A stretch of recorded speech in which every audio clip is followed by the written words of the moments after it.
The morning I turned 67, I woke up before the sun did. Not because I was excited. I hadn't been excited about my birthday in years. I woke up because my right shoulder had been aching since sometime around 3 in the morning, the way it always does when the Tennessee weather can't decide if it wants to be winter or not. I lay there in the dark, listening to the lake. That's one thing about living on the water, it never goes completely quiet. There's always something moving out there, some small wave hitting the dock, some night bird calling across the surface. I've lived in this house for 31 years and I still haven't gotten used to how alive the water sounds at night. I got up slowly, the way a man my age gets up carefully, taking inventory of what hurts before committing fully to being vertical. My shoulder, my lower back, a little, the usual. I put on my robe and walked to the kitchen and stood at the window that faces the water while the coffee brewed. The lake was black and silver in the early dark, the far tree line just a dark mass against a slightly lighter sky. I'd bought this property back when my wife Margaret was still alive, back when we used to talk about growing old here together, about grandchildren running down that dock in the summers, about sitting on the porch in the evenings and watching the water change colors. Margaret passed 11 years ago. Breast cancer. Quick, the doctors said, as if quickness was some kind of mercy. Our son Daniel was 31 at the time, already married to his wife Courtney, already living in Nashville. Our daughter Rachel was 28, unmarried, working in Knoxville. They both came home for the funeral, and they both said the right things. And then they went back to their lives, which is what people do. I don't say that with bitterness. They had lives to get back to. I understood. What I did not understand, what I would not understand until the night of my birthday dinner 6 years later, was that, for at least some of that time, at least one of my children had been looking at this house not as a home but as an asset, not as the place where their mother and I had built 30 years of life, but as approximately $850,000 sitting on a lakefront lot in a county where property values had been climbing for a decade. I didn't know any of that yet.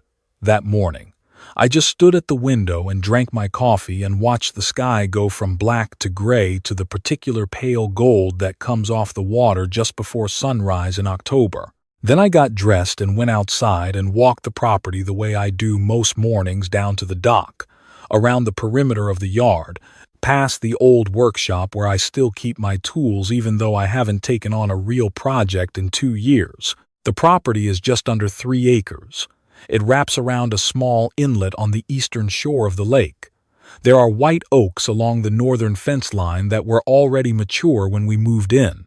I have spent more hours than I can count maintaining this place, mowing, trimming, repairing the dock boards every spring, painting the house exterior every 4 years whether it needs it or not. This was going to be a family birthday dinner. Daniel had suggested it 2 weeks earlier, called me on a Sunday afternoon in that particular tone he uses when something is already decided and he's informing me rather than asking. He said, Courtney thought it would be nice to come up for the weekend, bring the kids, make something of the birthday. I said that sounded fine. I said I'd make sure the guest rooms were ready. What I did not know was that Courtney had spent the previous month researching property transfer tax implications in our county. I did not know that Daniel had already had 2 conversations with a real estate attorney in Nashville, not about buying property, but about receiving it. I did not know that there was a document, already drafted, already sitting in Courtney's laptop bag, that would have transferred ownership of this house, this dock, these 3 acres of white oak and lake water, from my name into theirs. I found all of that out later, but I'm getting ahead of myself. They arrived Friday evening. Daniel and Courtney and their 2 kids, my grandchildren Tyler and Brooke, who are 9 and 6. The kids ran straight for the dock the way kids always do at this house, and I stood on the back porch watching them and felt the specific warmth that grandchildren produce in a man, that uncomplicated love that doesn't ask anything of you. Courtney hugged me and said I looked well. Daniel shook my hand and said the drive had been terrible, 3 hours from Nashville because of construction on I-40. I told him I was sorry to hear it. I offered everyone drinks.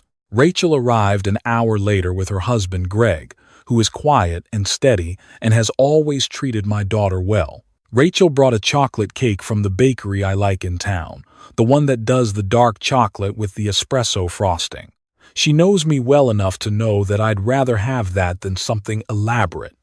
We had dinner on the back porch because the evening was mild enough, just sweaters weather, and I grilled the steaks I'd been marinating since that morning, and we opened a bottle of red wine that Greg had brought, and we sat around the table and talked the way families talk when everything seems normal.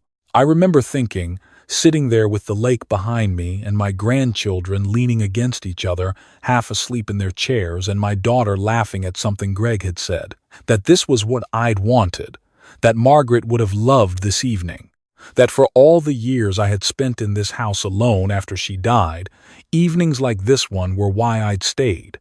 Dinner ended. Rachel and Greg got the kids settled in the big guest room. I was washing the grill pan when Daniel came into the kitchen and said he wanted to talk. I told him to sit down. I poured myself the last of the wine and leaned against the counter and waited. He started the way people start things they've been rehearsing. He said he'd been doing a lot of thinking. He said that, with the real estate market the way it was, this property was appreciating faster than any investment he could make, and that property taxes were going to keep climbing, and that at my age, he actually said, at your age, it might make more sense to have a formal arrangement in place for the house sooner rather than later. I asked him what kind of arrangement he had in mind. He said that he and Courtney had spoken with someone, and that there were ways to transfer property that minimized estate tax exposure. He said it was really about protecting the asset for the family. I said, "Whose family?" He looked at me. He said, "Mine, Dad. Our family." I asked him when this conversation had been scheduled for. He said it wasn't scheduled. He just thought while they were all here it made sense to talk about it. I knew he was lying. Daniel has a tell he's had since he was 12 years old. He looks just slightly to the left of your face when he's not being straight with you. I said I appreciated him thinking about it and that I'd think it over. He nodded. He seemed satisfied with that. He said Courtney had actually put together some paperwork, just preliminary, just to look at, and maybe tomorrow after breakfast we could all sit down together and go through it. I said I'd sleep on it. That night I did not sleep. I lay in bed and looked at the ceiling and thought about what had just happened. I thought about the way Daniel had said at your age. I thought about Courtney having paperwork. I thought about the timing, my birthday weekend, the whole family gathered, a set table. I thought about the fact that my son had driven 3 hours and brought his children and told me the traffic was terrible, and somewhere in his bag or his wife's bag there was a document transferring my house out of my name. By 2 in the morning I had made a decision, but I wanted to be certain I understood what I was dealing with before I said anything. So the next morning, while Daniel and Courtney were still asleep, I drove into town and called my attorney from the parking lot of a coffee shop. His name is Howard. We've known each other for 20 years. I told him what had happened and what Daniel had told me, and he listened without interrupting, and then he said, very calmly, that I should not sign anything, and that I should call him from the house if anyone produced a document in front of me. I asked him how serious this could be. He said it depended on what was in the document. He said some property transfer arrangements are genuinely protective and reasonable. He also said that if the transfer was being pushed in a setting like this birthday weekend, family gathered, documents already prepared without my knowledge or participation, that was a pattern he'd seen before, and it was worth being careful. I thanked him and drove back to the house. Breakfast was pleasant. Courtney made eggs. The kids were loud and energetic and knocked over a glass of orange juice, and everyone laughed.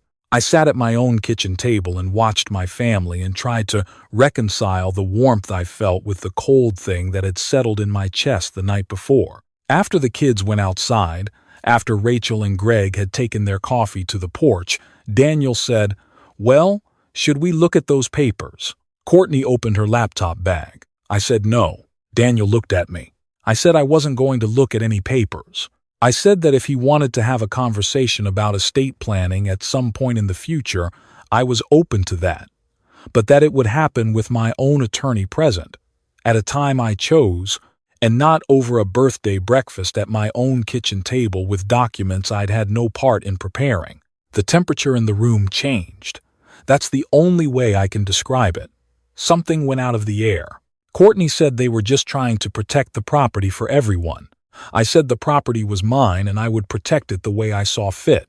Daniel said he thought I was being unreasonable. He said he was trying to help me. He said that when I was gone, he actually said, when I was gone, it was going to be a tax nightmare for the family and they were just trying to plan ahead. I asked him how much the house would sell for if they listed it today. He didn't answer that.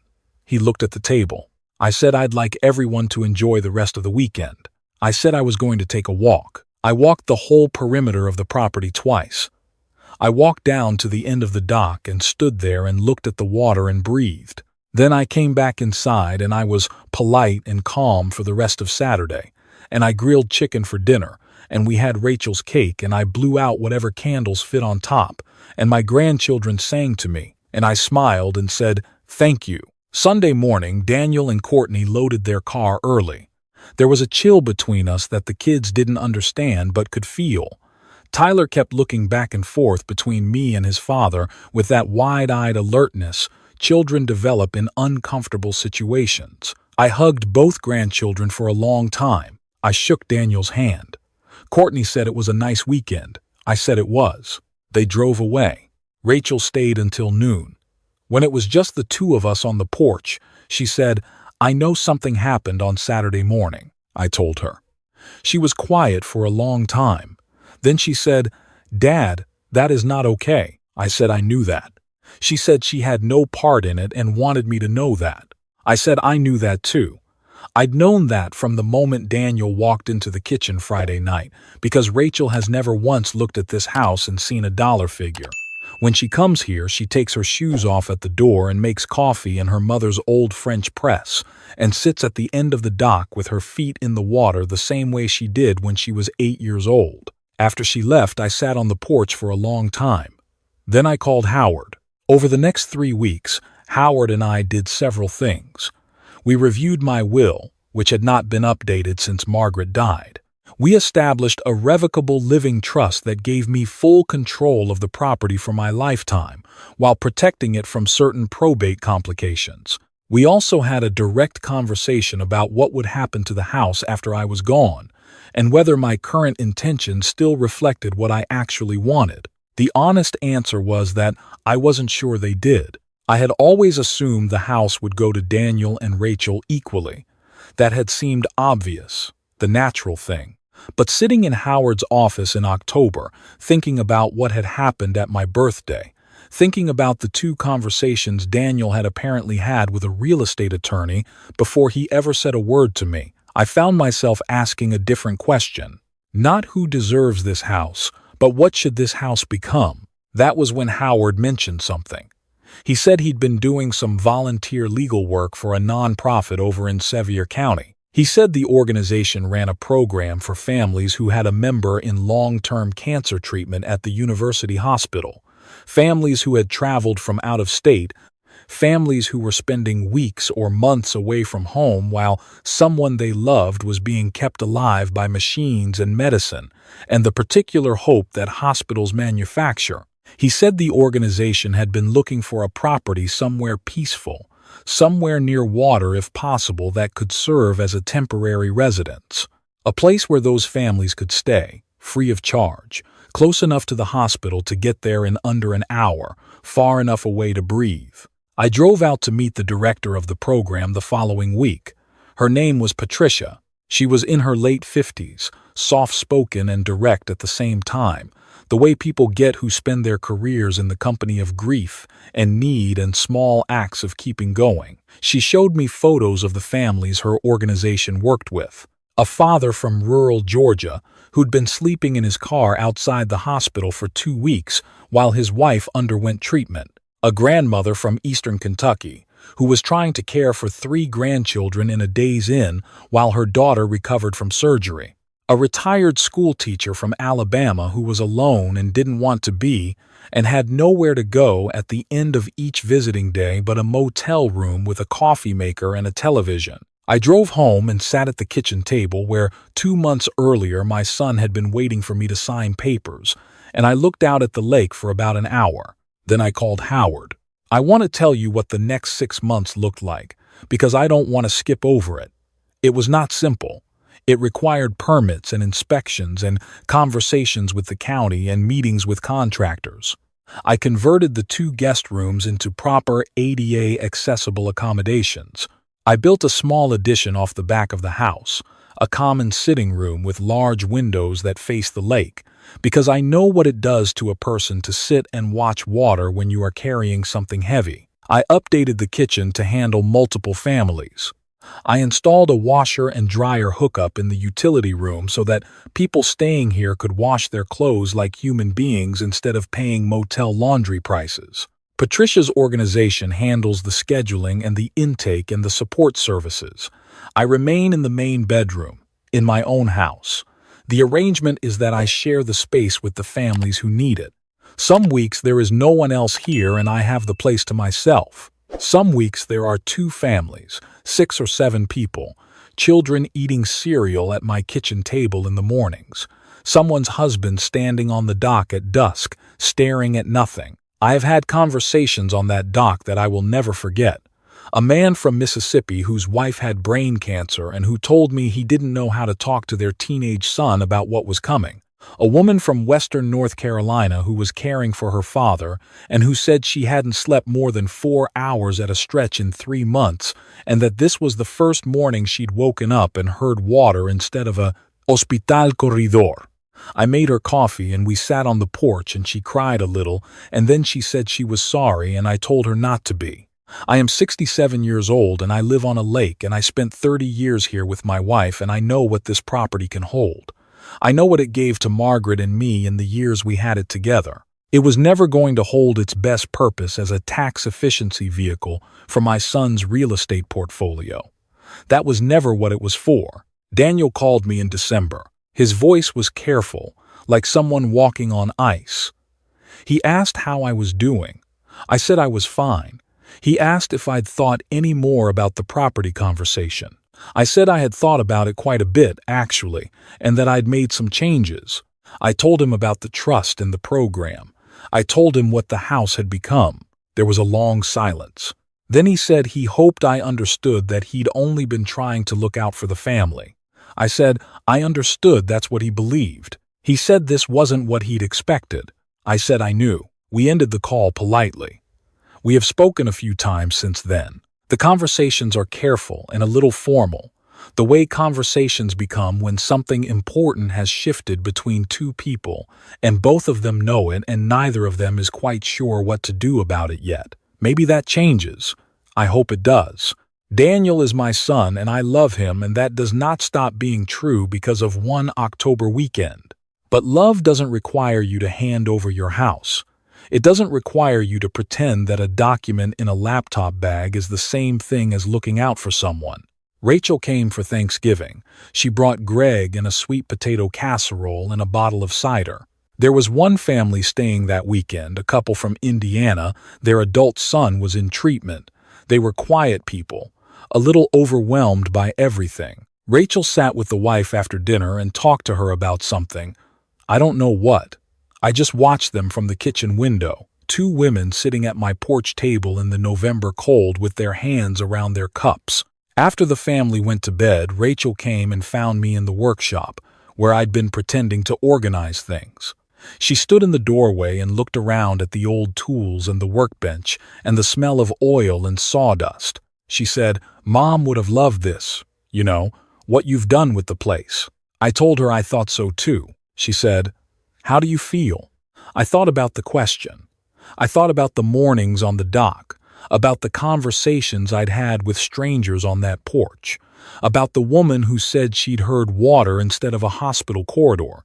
I thought about how this house had been quiet and full of only my own grief for 11 years, and how it was not quiet anymore, and how the not quietness was the right kind. I told Rachel I felt like the house was finally doing what it was supposed to do. She nodded. She didn't say anything else.